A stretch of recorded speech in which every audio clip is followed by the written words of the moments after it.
What's going on, guys? Flip Otaku, and today we're doing my Otaku haul for August 2019. August was a cool month because every year I go on vacation around this time, so I had a 2-week break where I didn't have to work like crazy and I actually got to relax for a little bit.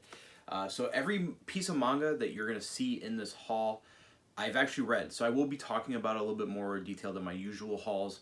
Again, mostly anime. And one video game and a couple books. So let's get into it. Let's start with the game since there's only one game and I literally got it today. And that is Christour. Christour is published by Spike Chunsoft and it's developed by Furyu.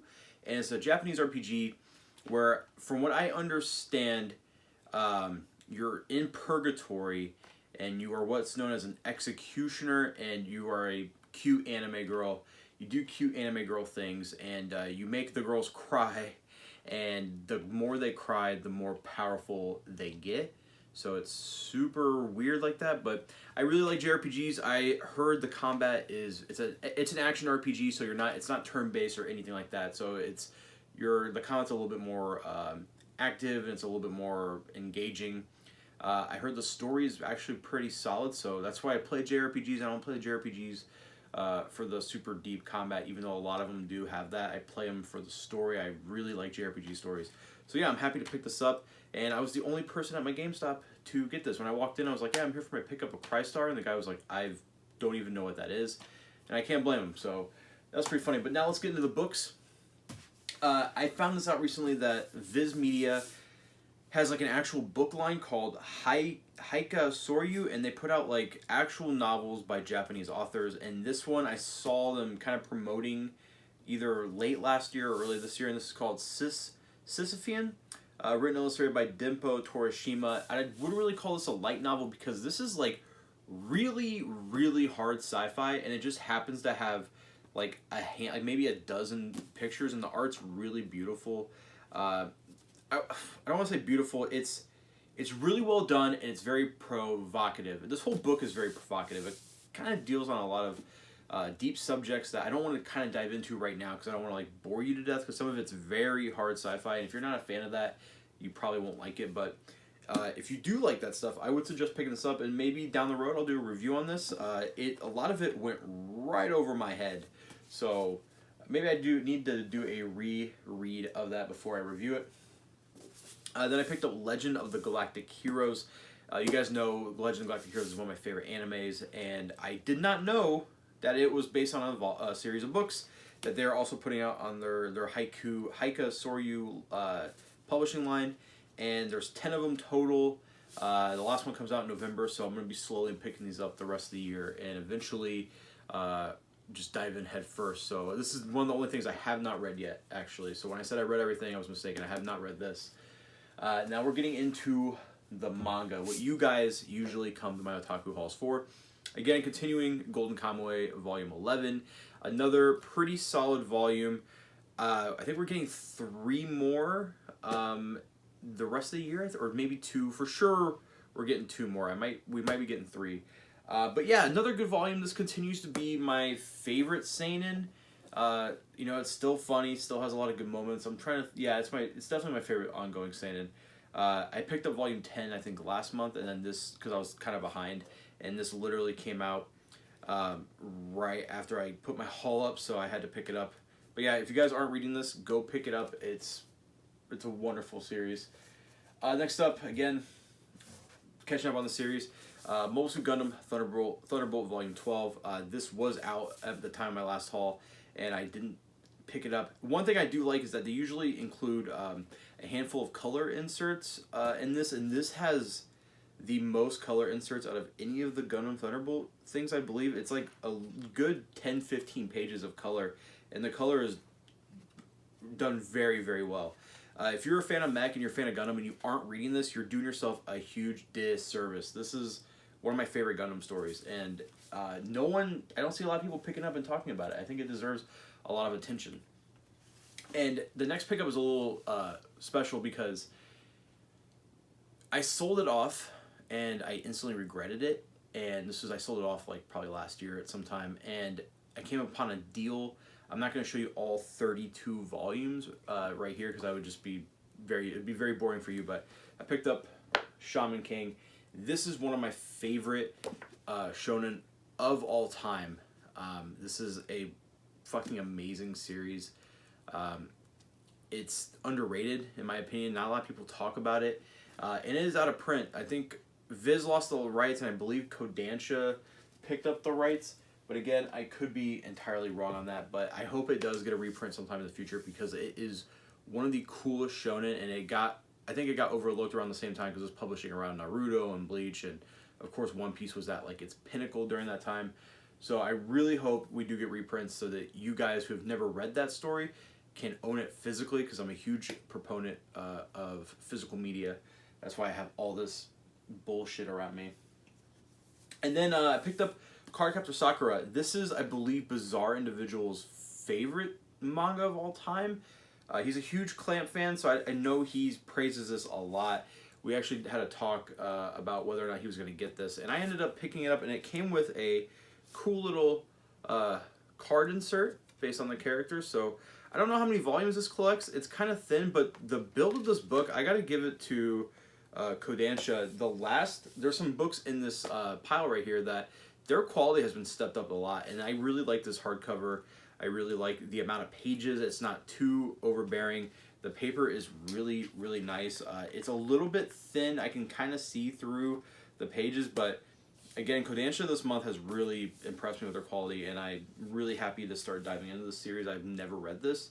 I read this first volume, and I was really surprised and really blown away by the art. I love Clamp's artwork, but I think it really shines right here, and I don't know in what time period this falls in their career, but I would love to start reading more stuff around this time period that they put this out. The binding does need a little bit of work, though. It's a glued binding, and I can kind of see where it's tearing. I just noticed that now, and that's kind of making me upset, but overall, really happy with that volume.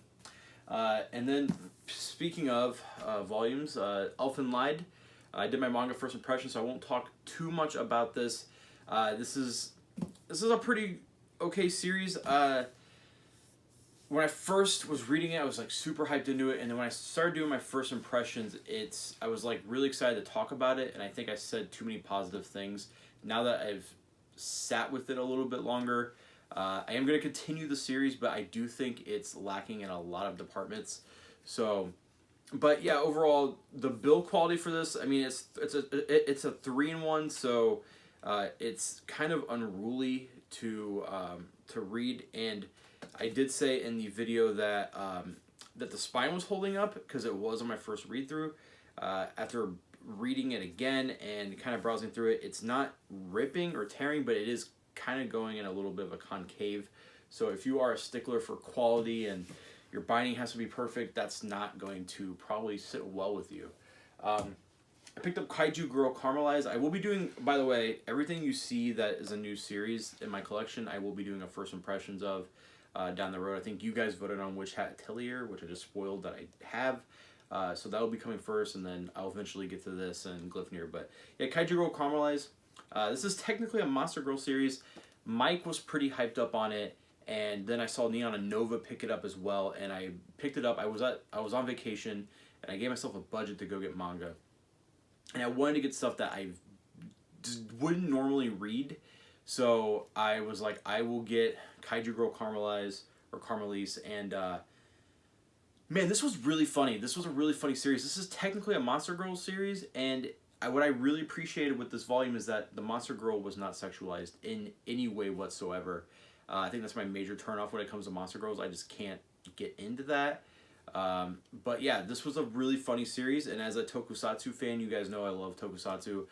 There was callbacks to Ultraman, there was little Easter eggs for Ultraman, there was a callback to Mothra, and of course Godzilla, and I think it's really funny. This is one of the funnier series that I've read this year, and there are a couple color pages, and the coloring, whoever did that, whatever they used to color with, it was very eye-popping. The art is very, the female characters aren't sexualized at all, which I thought was really refreshing, especially for a series that we're going to talk about in a little bit.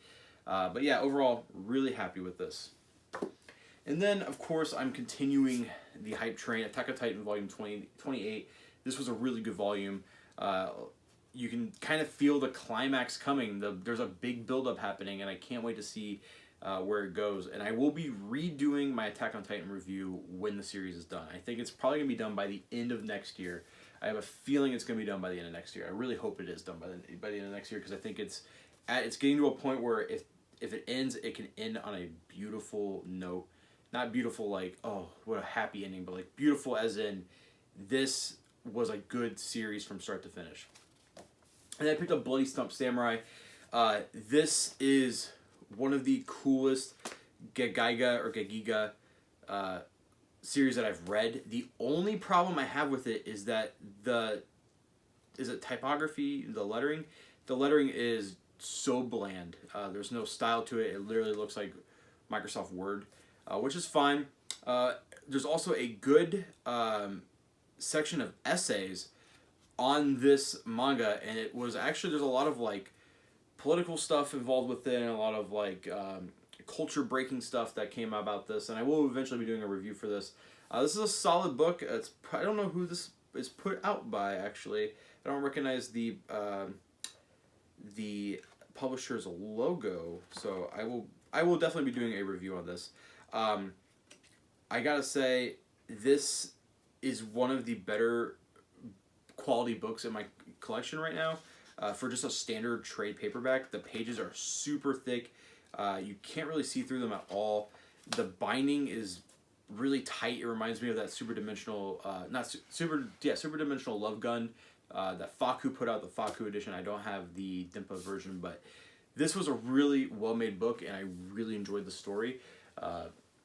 Which is so weird that we got it, because it's, no one's talking about it either, and it was really weird because it was on my radar. It got pushed back. It got pushed back twice, I believe.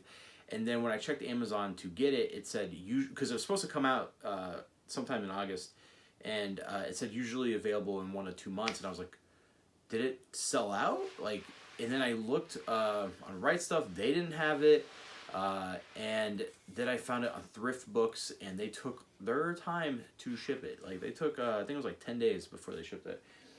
And then something that I really enjoyed, this is right up my alley, is Ryuko. This is going to be a 2-volume series, so nothing too crazy or too long. The art style reminds me of Blade of the Immortal, mixed with some Tsutomu Nihei at times, when the blood and the action gets real crazy. It's really, the artwork's really frantic.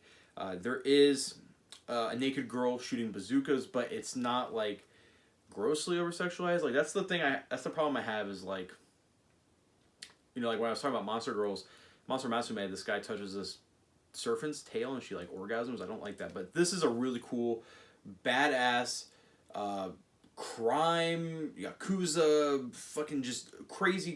This is like a grindhouse film in a manga, and I fucking love it. The only problem I do have is that Titan Comics doesn't usually put out manga. I believe this is actually their first manga outing, and I gotta say the build of the book can be a little better. The pages are super bad. The cover is this weird, hard, almost like cardboard-like, but it just feels so cheap. But yeah, overall, I'm just happy that we have this. I wouldn't have never heard of this. I saw some people in in one of the Facebook groups that I'm in talking about it and really recommending it. So I snagged it up, and I'm really glad I did. And then something that's I wouldn't have never have gone for this, but Witch Hat Atelier.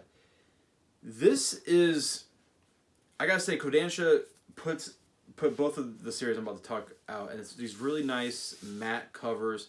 The pages feel really nice. The glue binding is nice. The actual spines aren't ripping like a lot of the Attack on Titan volumes are. This is a really good series. The artwork is phenomenal. I was really gripped by the artwork. The world, the magic system, everything in it is very unique, and I'm going to be doing my first impressions on it here soon. It's my favorite new manga series. And then I also picked up Glyphnir. I got this because of Mr. Sushi, also known as Chris Z. I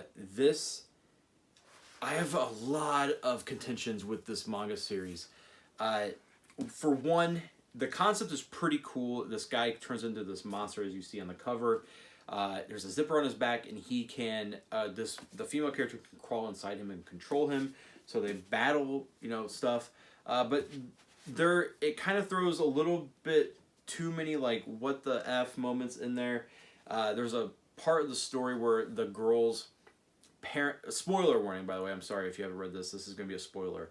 The woman character, her parents were murdered by her sister, and when this is brought up, and I wouldn't really call this a spoiler because when this is brought up, like they kind of act like this is a huge deal, and it just kind of like flattens it out.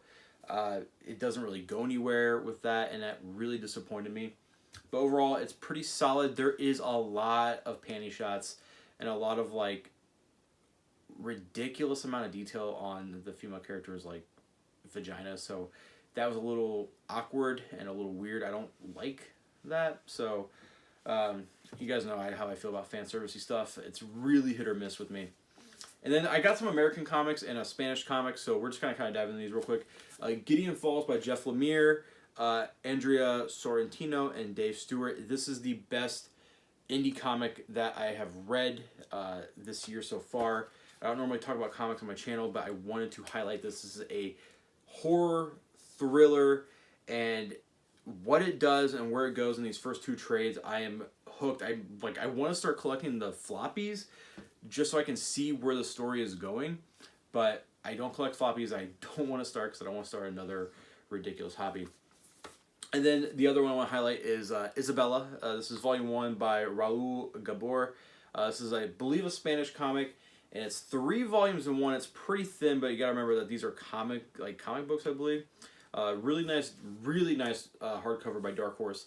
This is sold out online when I saw it, and I bumped into this. I went to 2 Barnes & Noble on vacation while I was in Florida, and at Books A Million, and this was available at one of the Barnes & Nobles, and I left, and then I eventually ran back and picked it up because I was like, you know what, I feel like this is going to be one of those things where Dark Horse doesn't print a lot. This is about a half Irish woman, half Japanese woman, and she's trying to avenge her sister, and she's followed by her dad's ghost, and I'll do a review on it. It's a really good story. If you're a fan of like Lone Wolf and Cub or any Kazuo Koike stuff, I think this is right up your alley. It's really, really good. And now we're going to get into the anime. So I got the new Get a Robo box set that Gideon put out.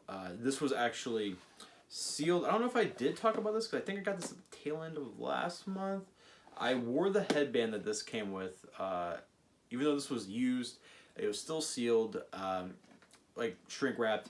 And Gideon is no longer in business, and I can kind of see why, because the way this was originally sold was that Volume 1 came in this box, and there was a big box filling the gap for the rest of the 3 volumes of the set, and in its place was a headband, and that was like $60, and then each other volume was like another $20 to $30. So I can kind of see why they went out of business. They did have a lot of great licenses, so really happy to have this. I think this is the only Get a Robo thing that I was missing in my collection that was put out in English, so I'm happy to own it. And then this is another bootleg, so I know how you guys feel. If you don't like bootlegs, don't watch this part, or fast forward 10 seconds. But Nostalgic Rewind was very kind and sent me another box set for review, and I will be doing a separate video where we're going to do a deep dive on bootlegs and translations. But I got all of Hajime no Ippo. This is box set 1, 2, 3, and 4. The box set 1 is The Fighting 1 through 76. Box set 3 is New Challenger 1 through 26, and box set 4 is Rising 1 through 25. This is a series that will probably never make it in America. If it does, I will buy it, but we are probably never going to get it. In the next couple, I don't know, I don't remember if I put these in my last video or not, but I just want to throw them in there again to highlight them. Sorcerer Hunters, this is a cool little harem-y OVA and TV series that came out in the, I want to say, mid-90s. Overall, pretty solid, nothing special. Again, I want to highlight this because I want people to go support this release. This is Mega Beast Investigator Sissphean. This is a tokusatsu show. Go support this so we get more tokusatsu. Discotek did a fucking phenomenal job. Shout out to Mega Beast, Empire fan subs, and 46 episodes on one disc. This is a incredible show. The production values at the start are super high, and they do kind of dip down later on, but it's my favorite release period of anything this year. Next up, I picked up Nadia, Secrets of Blue Water. This is, of course, a Gainax show, I believe, right? It's from the guys who did Neon Genesis, from the creators of Neon Genesis Evangelion, 39 episodes. Sentai Filmworks had their summer sale, and this was like one of the back order things. So, I'm not sure if I already showed that off or not. Hopefully I didn't, so you guys aren't annoyed. I went ahead and picked up Tetsujin 28, the two things I was missing in my collection. We got the movie Morning Moon of Midday and the 2004 TV series, all 26 episodes. Tetsujin 28 is a classic Japanese pop culture thing that has lost relevance now, but it was very prevalent in the past. Probably the worst OVA of all time. Angel Cop, this is absolute trash, and it's so much fun. I love it because it is so bad. 6 episodes, 1 Blu-ray disc, Discotheque again, putting out great stuff. We got Mobile Suit Gundam, the 8th MS team. This is one of the grittiest, one of the best Gundam series. I've heard people say it's like Vietnam if it was in a Gundam series, and I think this is about as real as you can get when it comes to giant robots fighting each other, and I fucking love it. And then I picked up, so I realized that I was missing 2 things that were put out in English that were Go Nagai's Mazinger and Mazen Kaiser, so I still haven't picked up the 2 Mazinger DVD boxes that Discotheque put out. That is on my list to do. But we're talking about Mazen Kaiser. I picked up the 2 old dynamic ADV film stuff. This is Volume 1, Turbo Smashing Sensation, and Volume 2, Fire Blast from the Past. Mazen Kaiser is like, if you know what Mazinger is, just kind of turn that up to 11. It's over the top, great giant robot fun. Then I picked up Super Sentai Jetman. I was hoping Shout would be continuing this. I think this is the last one that came out. Jetman was never put into a Power Rangers show. Shout Factory was putting these out, but they stopped since the licensing rights to Power Rangers switched to Hasbro. I don't know if you guys can see my toys in the back here. They're putting out this awesome Lightning collection. But it switched hands, so I don't know if Hasbro is just being like kind of cautious with the IP or what, but we haven't gotten anything else.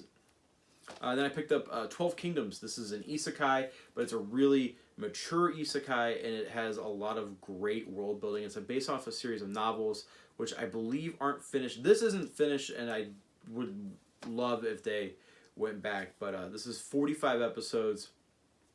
It includes the original Japanese language with English subtitles and the original English dub, which is really cool. A lot of people, I shit on isekai all the time, but this kind of made me into a believer. I'm not into the modern isekai though, but so if you want to read something, or not read something, watch something that's kind of Game of Thronesy, pick it up. It's a little bit more high fantasy, but it's a lot of fun. Then this is just a wonderful series. This is a Wonderful Wizard of Oz, the original anime version of it. Now, there, I believe, are 2 versions of this. There's a DVD and a Blu-ray. I don't know what the differences are, but this includes all 52 episodes in standard definition on 1 Blu-ray disc, so pretty awesome. Golgo 13. Again, this is a really over-the-top series. This was also part of the Sentai sale that was on back order. That's like $100 set. It was on sale for like 10 or 15 bucks, which is fucking insane. We got Eat Man and Eat Man 98. Cool little series. I have not watched this yet recently. I've watched this in the past, but now I own both complete series on 1 disc. So 24 episodes total. I think it's divided in half, or it's like shared in some way.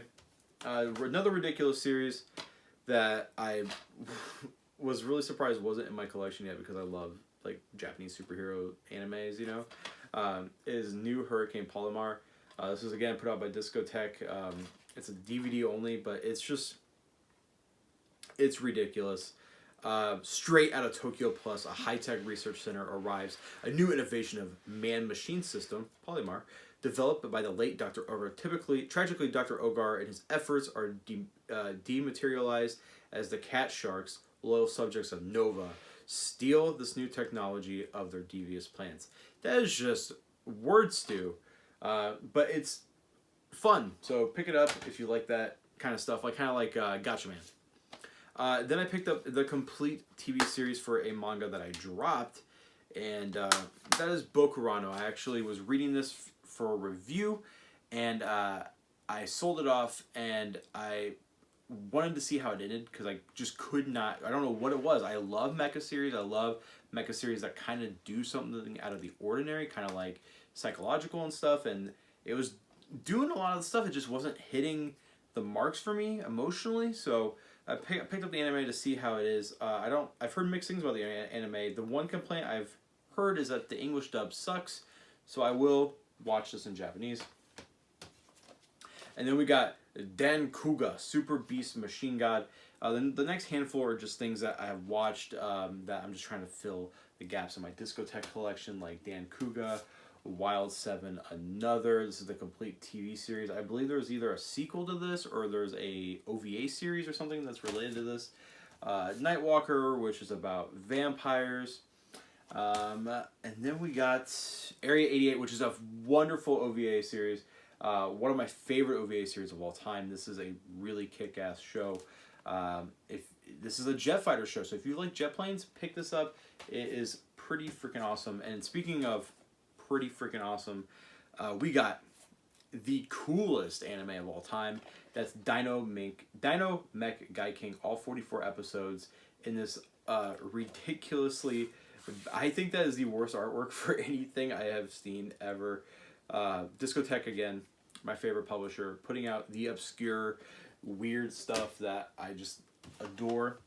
Ayakashi, which is another Discotheque title, which is funny because they have another anime named Ayakashi coming out in October, which is completely different to this. That one coming out is this one's kind of like a weird, out there sci-fi series.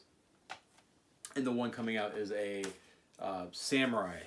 Yeah, it's a samurai series. And then the last thing I got is Iria Zerium, the animation. The fun fact is the guy who did the character designs in this, I believe, is the person doing the character designs in the upcoming Astral Chain, which I probably should have waited to do this video to talk about stuff because I'm going to be picking up Astral Chain. I'm really looking forward to that. Platinum Games, it seems like they knocked it out of the park again. But yeah, this is a really cool sci-fi series. Great character design. So when I read that, I think it's the same guy who did the designs on that. So when I read that, I was a little bit more excited for the game. But anyways, that is the Otaku haul, guys. Let me know what you guys picked up in the comments down below. Let me know if you've seen any of the anime I've talked about, if the manga that I've talked about, and of course the comics. Do you guys want to see more comic content? Let me know. And again, guys, the Otaku Dadcast moved on to its own channel because I got a stream strike for 90 days. This is probably 3 or 4 weeks ago, so it should be over soon. But anyways, let me know what you guys think in the comments down below, and expect a lot of content coming out. I have so many first impressions to do. I have 4 first impressions and 2 reviews to do, so expect a lot of good manga content coming out your guys' way. Or, I don't want to say my content's good. Just expect content. Anyways, guys, I'm Otaku, and I'll see you guys next time.